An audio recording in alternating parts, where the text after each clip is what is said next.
Okay guys, this is now the saphenous nerve tension and also sliding version of the nerve itself. This is definitely for those who experience some medial knee pain or even front knee pain. But this definitely works wonders. So in this position, I put my foot on a bosu, making sure my toes are in full dorsiflexion, making sure that my foot is also in eversion, so the toes are pointing out. I make sure that my pelvis is in a posture, pelvic tilt, and hips looking forward. In this position, I bend from my lower back and turn to the opposite side, which is the right side. So again, I try and keep that posterior pelvic tilt, bend forward from the lower back, and rotate away, making sure that my left knee is fully locked out, and also the left ankle is in dorsiflexion and eversion, or in other words, the toes are pointing out.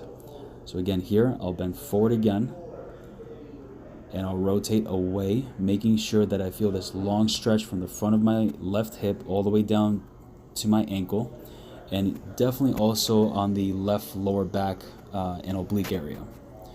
So this is now the nerve tension exercise, where we're just tensing the nerve, kind of stretching it, bringing it to a certain tension, about 3 out of 10. You never want to bypass that level. If you go anywhere beyond that, then it's probably going to cause a lot more damage than actual good.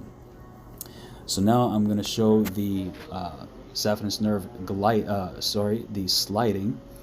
So sliding means that I'll be mobilizing just the way I was shown a little bit before, but my knee will bend in this position. That will take some slack off the nerve itself.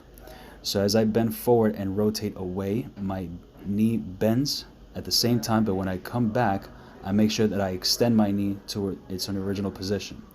What this does, it causes a flossing effect. So when you're tensing the nerve in one area, which is the lumbar spine and the pelvis, another area will take some tension off. So you're just basically kind of mobilizing the nerve instead of just tensing it and tensing it again and again. So certain people can't tolerate keep tensing the nerve, but they can definitely slide it, which is a lot more easier and more comfortable. So this is the saphenous nerve tension, glide, and tension.